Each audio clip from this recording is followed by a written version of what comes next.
Família Reino Cast, a paz do Senhor. É um prazer estar mais uma vez com vocês aqui. E hoje, aqui comigo, o Gabriel, né? O Gabriel sempre conosco. Estamos aqui novamente em mais um podcast que vai ser bênção, né, Lailton? Já segue e compartilha. Manda esse link para mais pessoas, que Deus possa recompensar. Faça o seu trabalho, né? Que nós estamos aqui hoje com um convidado mais que especial, nosso pastor Roberto José, né, pastor presidente ali da igreja em Abreu e Lima, no Pernambuco. Pastor, é uma honra tê-lo Prazer aqui imenso tê-lo conosco. Aqui no nosso podcast, que cedeu um tempo na sua agenda, que é tão concorrida, pastor, para estar conosco aqui. E é um prazer imenso, pastor. O pessoal está aqui conosco hoje, para a honra e glória de Deus, o pastor Roberto José, que ele é pastor presidente da Assembleia de Deus em Abreu e Lima. E também é presidente da convenção da Comadalp. Ele também é primeiro vice-presidente da UMADEM, também segundo secretário da CGADB, Convenção Geral. É uma honra imensa tê-lo aqui conosco neste momento, em mais um podcast abençoado. E, pastor Roberto José, para iniciarmos, sempre nós iniciamos dessa forma, nos conte um pouco da sua trajetória, da sua juventude, que não foi há tanto tempo, né, pastor? E nos contar um pouco como é vivenciar essa chamada que Deus lhe entregou e esse ministério que o Senhor lhe entregou nas mãos. Eu quero saudar a todos os meus queridos irmãos, nosso irmão Lailton, nosso irmão Gabriel e todos que participam conosco. É uma alegria muito grande estar aqui com vocês e participar deste momento tão especial para nós. E estou aí beirando já os 60 anos, né? No próximo ano estarei completando 59 anos, se Benção, assim o pastor. Senhor permitir. Bênção de Deus. E eu comecei muito cedo, né? Minha experiência com Deus, embora já ia antes com a minha mãe para o culto, mas minha experiência com Deus foi com 7 anos de idade. Então, aos 7 anos de idade, eu tive uma experiência com Deus, em um culto onde estava, onde ali naquele culto eu senti algo especial e marcou a minha vida, e eu digo, a partir de hoje eu posso dizer que eu sou um crente em Jesus, com 7 anos de idade. E cresci na igreja, participando da escola dominical, dos cultos. Ainda com 10, 12 anos eu fazia programa de rádio juntamente com o pastor em Surubim, no interior de Pernambuco. Às vezes ele não podia ir, me mandava fazer o programa, eu ia sozinho. E era um tempo muito bom e agradecemos a Deus por tudo quanto Ele nos proporcionou. O meu pai saiu de casa e ficamos eu, mais 4 irmãos e minha mãe, eram 5 filhos. E eu estudava e tive que, aos 7 anos de idade também, comecei a fazer colchão de capim para sobreviver. Porque eu e meu irmão mais velho, tinha 9, eu com 7 e ele com 9. E não sei se vocês já viram o colchão de capim. Essa geração é mais difícil ver um colchão de capim, né? Eu vi só, pastor, um colchão de capim, a gente usou para fazer um forro para botar a sela de cavalo. Tá vendo, olha? Mas naquela época não existia colchão de espuma, então a gente fazia colchão de capim, principalmente no interior. E eu olhei para aquele homem ali fazendo colchão de capim, eu disse, eu vou estudar, senão eu vou ficar feito esse homem aí, fazendo colchão de capim até morrer. E estudei muito, muito não, o suficiente. Tenho algumas graduações, pós-graduações, mestrado, doutorado, mas o meu objetivo era sair daquele ambiente e alcançar um ambiente melhor para viver. Sim. Me formei em Direito em 1992 e fui admitido na Ordem dos Advogados. Sou advogado desde 1992, embora não exerça, e ainda trabalhei como procurador jurídico na Prefeitura de Paulista, que é uma cidade lá de Pernambuco. E depois, por volta de 30 anos de idade, me deu um vazio tão grande em relação àquelas coisas, e os processos que eu tinha todos eu dei para outra pessoa resolverem, e eu saí dali e disse, se for para viver, para morrer, se for para comer ou passar fome. Minha chamada é ser pastor. E abandonei tudo para ser pastor. E o pastor Isaac nunca me ofereceu nada. Mas eu senti uma chamada profunda de Deus para o ministério e renunciei a tudo para servir a Deus. Porque eu não sabia fazer duas coisas. Ou era advogado ou era pastor. Sim. Então, deixei tudo. E comecei muito jovem ainda no ministério. Fui da juventude, fui da escola dominical, fui da campanha evangelizadora, desenvolvi trabalho como superintendente da escola dominical. Na época eu recebi a superintendência com 11.000 lições. 6 anos depois eu passei para outra pessoa com 20.000 lições. Então em 6 anos quase que dobrou a escola dominical em Abreu Lima. E acho que em 94, por aí, 95, eu fui convidado para o primeiro encontro nacional de superintendentes de escola dominical. Legal. Interessante. Foi no Hotel Glória, no Rio de Janeiro, e foi um trabalho muito especial, foi um trabalho inicial, e tivemos ali um trabalho muito bonito ali no Rio de Janeiro. Foi no Hotel Glória. E daí para frente, muitos outros trabalhos de escola dominical foram realizados, né? E hoje nós encontramos as conferências de escola dominical, etc. Mas eu fui convidado para falar, naquela época, sobre estrutura de escola dominical. Porque nós saímos de um patamar de 11.000 lições em 6 anos para 20.000 lições. Isso. Nós informatizamos a escola, nós tínhamos o trabalho com os professores, criamos lá porque antigamente tinha o CAPED.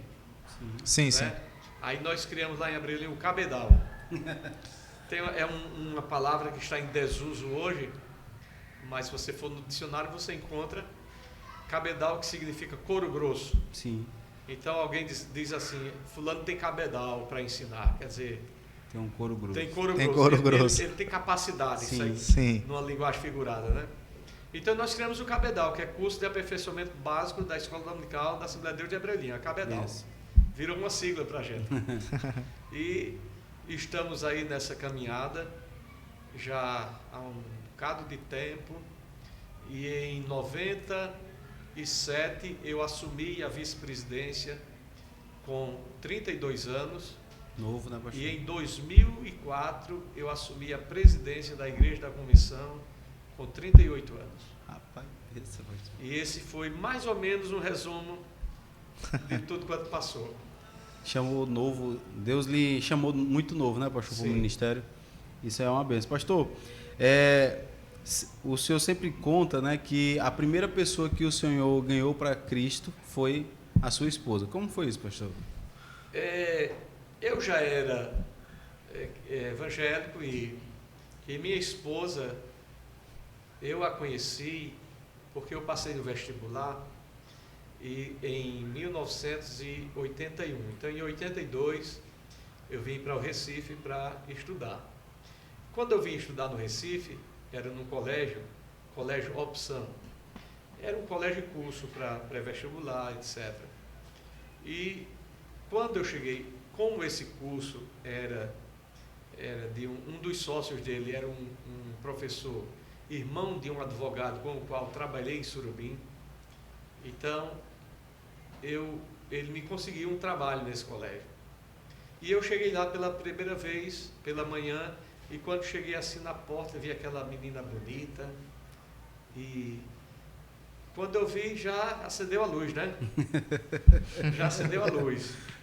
Essa daqui mesmo. Aí eu disse, pronto, essa daí vai ser minha, né? Mas ela não era crente. Mas eu comecei a conversar com ela, tal. Fui na casa do pai dela, conversar com o pai dela. E eu disse, olha, eu sou crente. Então você, para ficar comigo, vai ser crente, porque, embora o pai dela era da Assembleia de Deus, a irmã era da Assembleia Sim. de Deus. E vez por outra ela ia na Igreja Batista. Ele disse, eu sou da Assembleia de Deus, então você vai ter que ir comigo na Assembleia de Deus. Como é esse negócio aí? Mas ela não era assim, digamos, fixa. Ela ia vez Sim. por outra na igreja assim, mas não tinha confessado plenamente. Aí eu disse, olha, você ou vai comigo, ou talvez eu vou ter que sair aí, ver como é que eu vou fazer da vida. Aí foi quando ela começou a chorar e tal. Eu disse, se ajoelha aí que eu vou orar por você.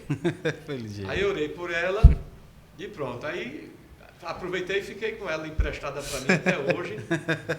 Eu a conheço já há 41 anos, mas estamos casados há 36 anos. Benção. E tem sido uma grande alegria na minha vida. Me deu 3 filhas. Eu tive...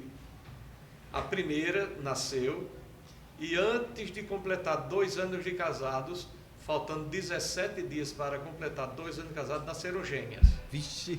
Então, bati recorde.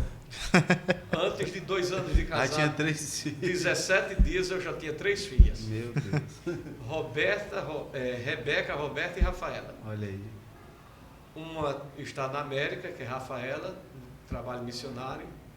Roberta me ajuda muito, meu genro, Tiago, é um menino muito inteligente e coopera muito na igreja. Ela também ajuda muito a mãe dela. Eles coordenam a área em Surubim e me ajudam também na parte administrativa da igreja. Benção, pastor. E a outra, Rebeca, é mais envolvida com um negócio de política. Sim. Ela gosta de política, a minha Rebeca. Né? Gosta de Rebeca. Gosto, né? Gosta de política, a Rebeca. Inclusive, faltaram 700 votos para ela assumir a cadeira de deputada estadual. Foi mesmo, pastor. Aí estamos aguardando para ver se ela entra agora ou vai suplência, né? de outra vez. Mas o Tiago Lucena e a Roberta Lucena estão tomando conta de uma área ali em Avelóis, que é no centro de Abreu-Lima. Sim. Benção, pastor. Interessante, pegando esse engancho sobre como o senhor conheceu a sua esposa. Tem muitos jovens que nos assistem. Eu queria que o senhor contasse um conselho, ou desse um conselho para os jovens que nos assistem nesse Que são solteiros, né, momento. Gabriel? São solteiros, Estão na busca, estão esperando, né? Estão garimpando. Estão esperando, né, Se o pastor? senhor puder nos contar um conselho, pastor. Olha, eu considero que o passo mais importante depois da salvação é conseguir uma moça, uma mulher prudente para casar. Porque uma esposa prudente não se acha assim à toa. Nós vivemos uma geração um tanto quanto fragilizada hoje. Precisamos ter muita atenção, porque o jovem de hoje está suscetível a cometer muitos erros. Pela permissividade, o bombardeio de informações que surgem, mas aquele que tem uma meta na vida de fazer valer aquele até que a morte os separe, tanto ele quanto ela deve procurar alguém que seja mais crente do que ele, mais crente do que ela. Porque sem isso não tem como fazer. Casamento não é algo que você faz uma festa não, a festa não é o casamento. A festa é apenas uma recepção que se faz. O casamento de verdade começa quando a festa termina. Terminou a festa do casamento, aí começa o casamento. É quando você vai ver sua noiva, ou vai ver o seu noivo, com o cabelo despenteado, assanhado, vai ver acordar, e é outra realidade, porque até então você só vê tudo arrumadinho, tudo arrumadinha, e geralmente os jovens, como faz parte da conquista, ele procura se vestir de uma forma, ou procurar se embelezar de uma forma, escondendo os defeitos que tem. Não é? Verdade. É como o pavão, que as pernas do pavão, duas canelas secas, feias que só. Mas quando vê a pavô, ele bota aquelas penas bonitas, aí ela vê aquela pena bonita e se esquece de olhar para os pés do pavão. Então, Na realidade, um jovem, uma jovem que deseja um casamento estável e seguro, deve procurar ter naquela pessoa, identificar naquela pessoa, sinceridade, verdade, compromisso, responsabilidade. Sem isso, não vai à frente. Às vezes tem pessoas que parece que só querem namorar, isso, aquilo, outro. Os homens, rapazes, não descobriram ainda de verdade o que é ser um homem de verdade, no sentido da responsabilidade do fazer e do ser casamento. Tem alguns que ainda estão dependendo muito dos pais. Sim. E a Bíblia diz que, portanto, o homem deixará seu pai e sua mãe. Esse homem aqui é alguém suficientemente maduro para deixar pai e mãe, para se unir à sua mulher. E a Bíblia diz que ele deve dar a sua vida por ela. Se ele não é capaz disso, é só uma aventura. E é muito frágil isso não vai à frente, não vai adiante, porque o casamento não é baseado no amor. É estranho dizer isso. Interessante. O casamento não é baseado no amor. O casamento, fundamentalmente, é baseado numa decisão. Existe o amor? Sim, existe. Mas amor sem decisão acaba. Foi isso que Jesus fez por nós. Ele amou o mundo de tal maneira que decidiu entregar o seu Filho unigênito, para que todo aquele que nele crê não pereça, mas tenha vida eterna. Então a decisão de Jesus de nos amar é mais forte do que qualquer coisa, porque ele decidiu amar, ele nos ama apesar de nós. No casamento, que é baseado num sentimento apenas e não numa decisão, esse sentimento se fragiliza. Mas se o casamento é baseado numa decisão, não é decisão, não é no amor, é na decisão de amar. Sim. Entende? Sim. Não é simplesmente eu amo você, é eu decidi amar você. É diferente. É diferente. Porque quando você ama, esse amor pode acabar. Mas quando você decide amar, aí a Bíblia diz, o amor jamais acaba. Porque não depende de qualquer coisa, depende de uma decisão que eu tomei. Então eu amo você apesar de você. Eu quero você apesar de você. É esse o amor de Deus para conosco. Uma decisão. Ele decidiu nos amar. Ele quis nos amar e deu a vida por amor a nós. E apesar de sermos o que somos, Ele nos suporta. Ele nos conserva perto dele, porque Ele decidiu nos amar. Benção, E quando nós correspondemos a este amor, aí é o céu na terra. É verdade. Então, quando eu decidi amar a Iraci e ela decidiu me amar, todo dia nós regamos esse amor. Porque um amor para frutificar, ele precisa ser regado. Através de palavras, de atitudes, através de gestos, não é? Através de um relacionamento onde a pessoa se sente abrigada, segura. A mulher precisa disso. E o homem também precisa disso. Precisa chegar em casa, se sentir acolhido, se sentir amado, se sentir cuidado. E quando há essa mutualidade, esse sentimento comum, então, pode ficar certo que você vai completar 50 anos de casamento logo, logo, sem perceber que passou tão rápido. É benção, viu, pastor? É uma decisão, né, pastor? É uma decisão. É. Você tem que decidir amar a pessoa. Você decide. Isso é bem interessante, né, pastor? Porque tem pessoas que acham que precisa. Eu olhei para alguém e me apaixonei por ela, escolhi e vou viver com ela pro resto da vida porque eu amo ela. Mas não, né, pastor? É por decidir amar. Porque o amor ele acaba, né, pastor? Eu decido amar a pessoa. Eu faço do amor que eu sinto uma decisão. Isso é muito importante. Eu transformo o sentimento que eu tenho Tem uma decisão. numa decisão de querer estar, É muito de mais querer profundo. ficar com ela. É muito mais racional do que emocional, né, pastor? É. Porque é uma constância, né, pastor? É uma decisão constante. como o senhor bem Então, falou. quando eu me lembro do compromisso que eu fiz diante de Deus, diante do pastor, diante da família, diante das testemunhas, diante da igreja, eu decidi isso. Sim. Foi uma decisão que eu tomei ali. Verdade. Diante de Deus, diante do pastor, diante dos pais, diante da família, das testemunhas, dos convidados. É uma decisão. Pastor, mudando um pouco aqui né, o ramo, a gente está falando um pouco de casamento, A rota, né, e agora vamos falar um pouco sobre a igreja lá de Abreu e Lima. A gente viu, pastor, que a igreja de Abreu e Lima foi uma das primeiras igrejas, que na realidade foi a primeira igreja, né, que implantou o trabalho missionário aqui no Nordeste, né, por todo...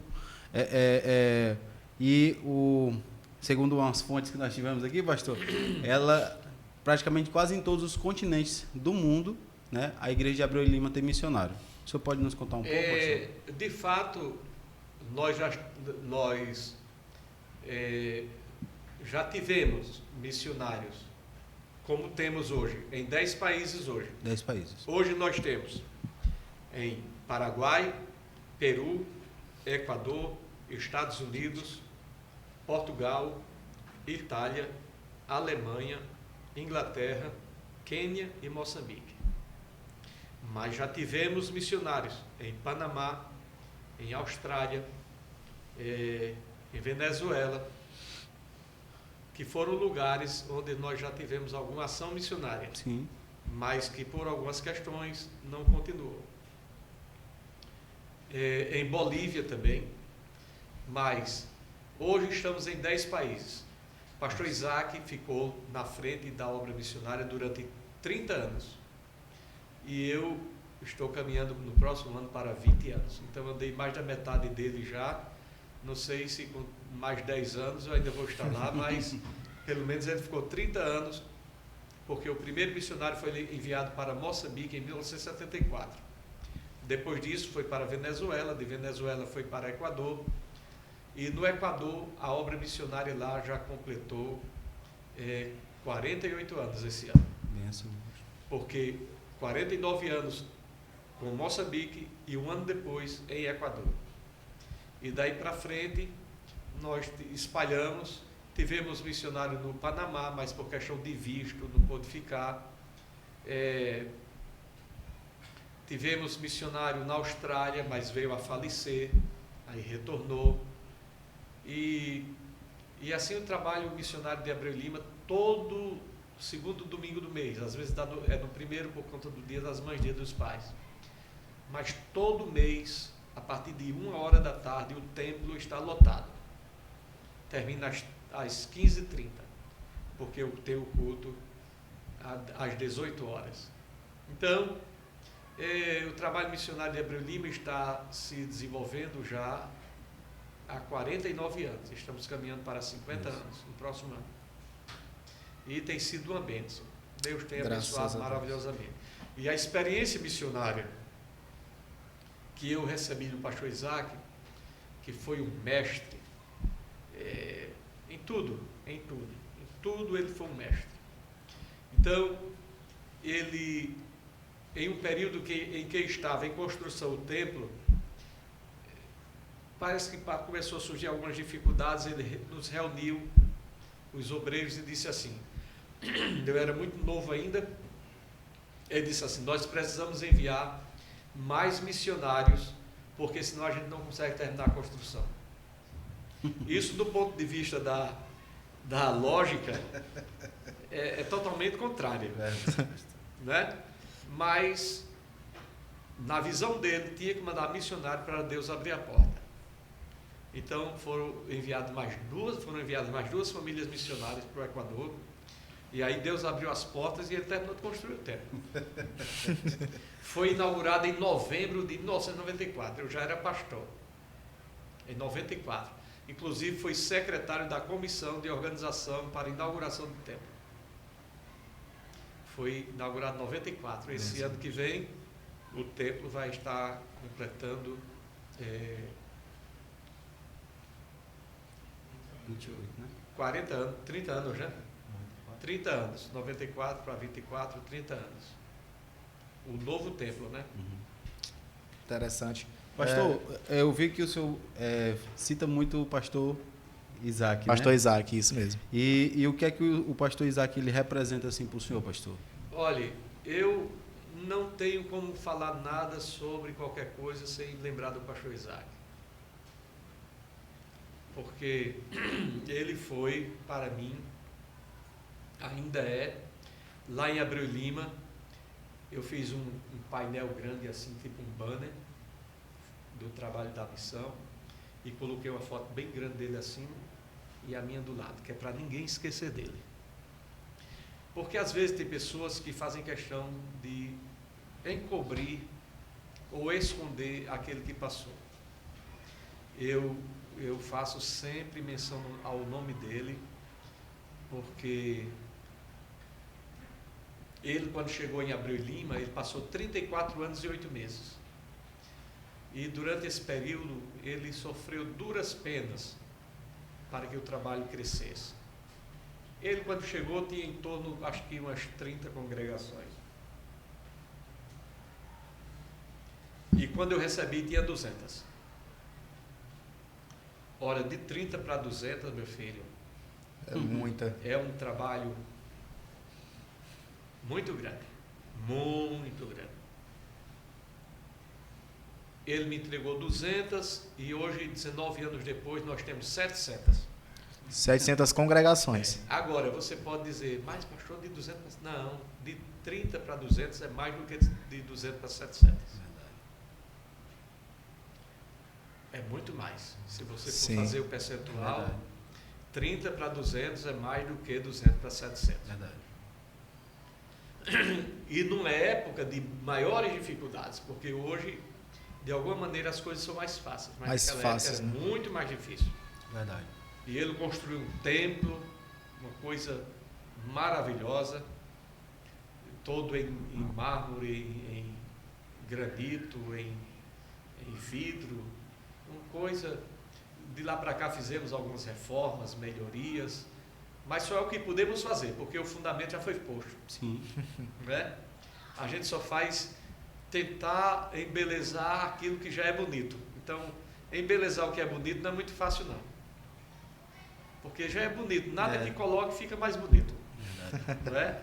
Então, o pastor Isaac deixou um legado, mas não apenas um legado na parte de edificação, de estrutura. Ele deixou um legado na parte espiritual. Ele deixou um grupo de obreiros que foram gerados por ele, inclusive eu, que saíram das dores do ministério dele, dos joelhos dele, homens de Deus, mulheres de Deus, com a consciência, com uma convicção enraizada, no sentido de fazer uma obra para Deus e não para si. Então, de lá para cá, já conseguimos um terreno lá com 61 mil metros quadrados. Benção. E estamos agora para...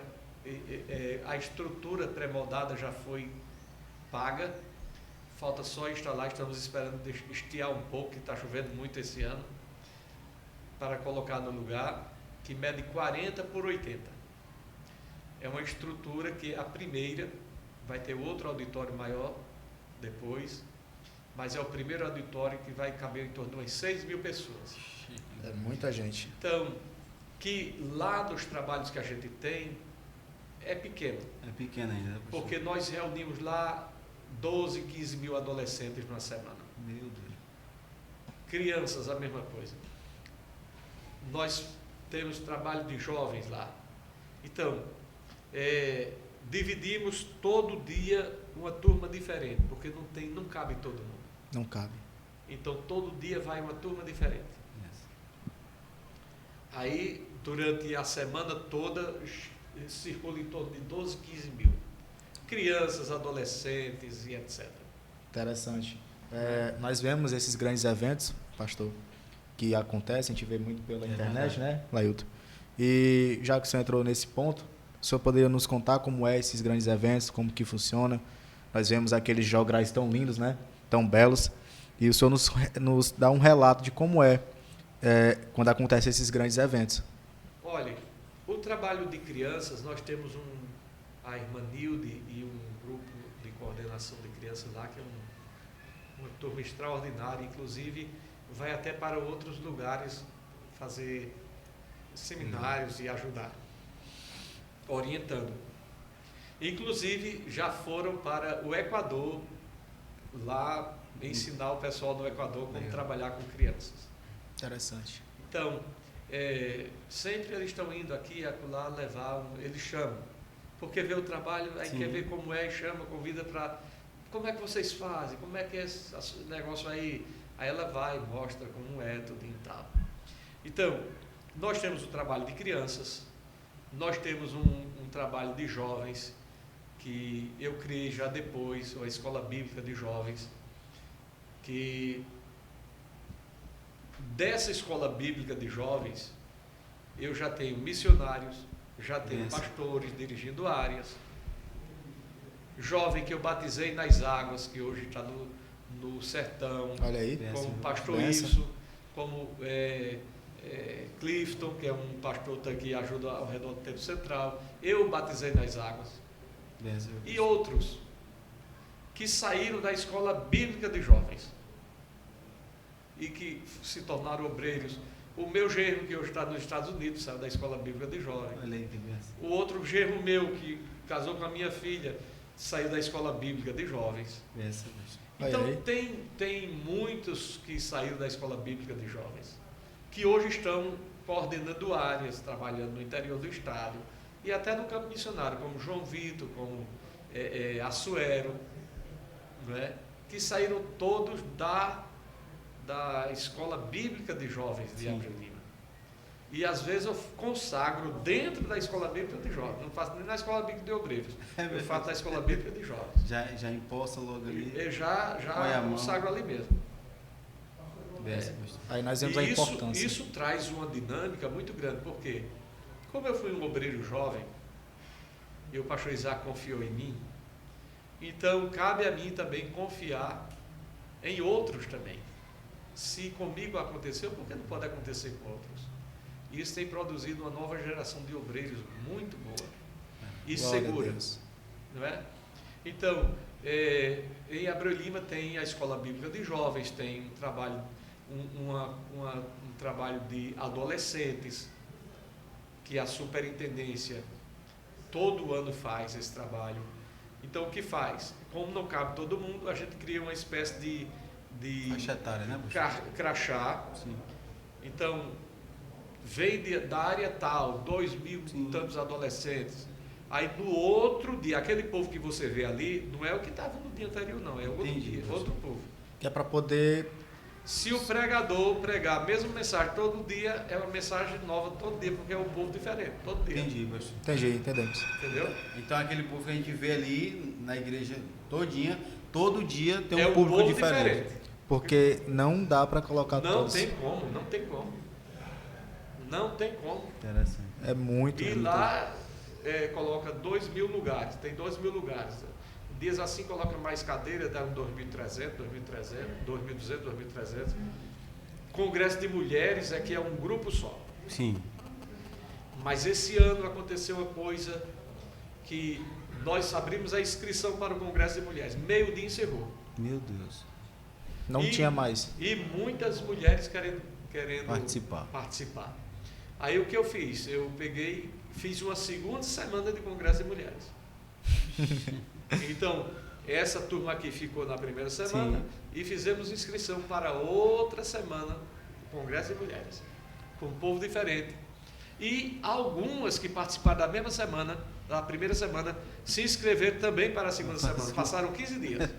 É bem assim, meu pastor. Por isso que o senhor está ampliando, criando uma espécie de centro de eventos, maior, né, pastor? Não vai caber. Não vai caber. Mas pelo menos vai minimizar. Já ainda diminui o tempo do congresso, né, pastor? Não cabe por quê? Porque se eu tenho 12, 15 mil adolescentes, não vai caber. Só vão caber 6.000. Então, vai ser 6.000 num dia, 6.000 no outro. Sim. Mas daqui para lá vai aumentar. A tendência é aumentar. Verdade. Sim, então vai chegar o dia, eu tenho certeza, que vai ser 6.000 todo dia do mesmo jeito. Eu acredito. Eu creio. Vai chegar o dia que vai ser 6 mil todo dia. Não existe lugar grande para caber Não, a não igreja tem, do só Senhor, o né, céu. pastor? Só o céu. Só o céu. Só o céu.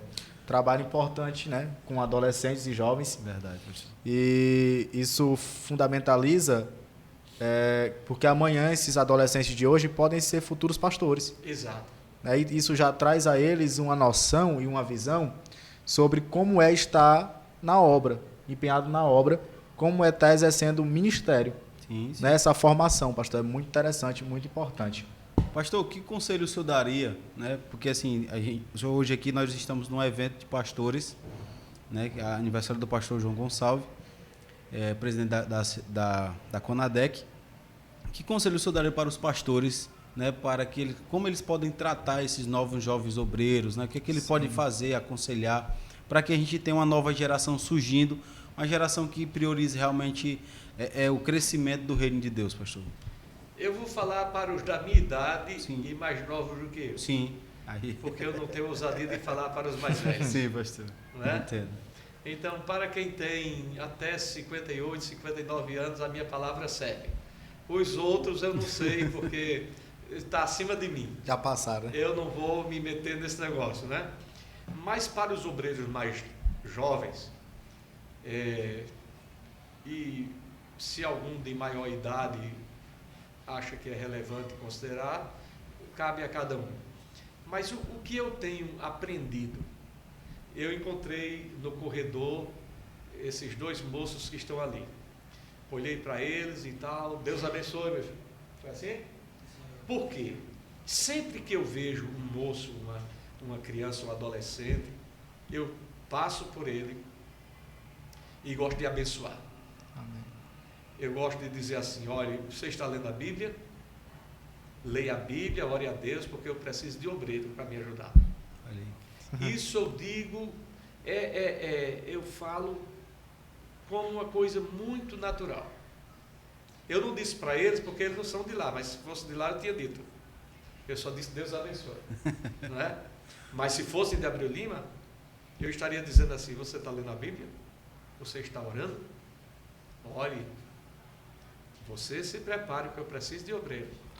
Porque eu vou passar e preciso de uma geração para ficar no lugar. Isso eu digo com a maior tranquilidade. Outra coisa, o obreiro não pode ter ciúme. Quando ficaram aqueles moços profetizando no meio do arraial, vieram dizer a Moisés, Moisés, tem gente profetizando aí. Aí Moisés diz assim, queria eu que todo mundo fosse profeta como eu. Então, o tempo é implacável. Até hoje não inventaram remédio para tempo. A idade, ela é implacável. Se você acha que não vai o tempo passar, é um engano. Porque eu assumi a igreja um dia desse e já vou completar 20 anos. Rápido passo, né? E eu não sei se eu vou estar mais 20 anos. Porque daqui para frente ninguém sabe. Eu estou com 58, mais 20 anos são 78. Eu não sei se daqui a 20 anos eu com 78 vou estar em condições de estar à frente da igreja. Eu não tenho essa perspectiva de achar que não tem outra. Tem gente melhor do que eu. Agora, para esse tempo Deus me chamou. Sim. E eu não tenho inveja de ninguém. Eu não tenho dificuldade nenhuma de colocar um jovem para pregar. Aliás, eu faço muito isso.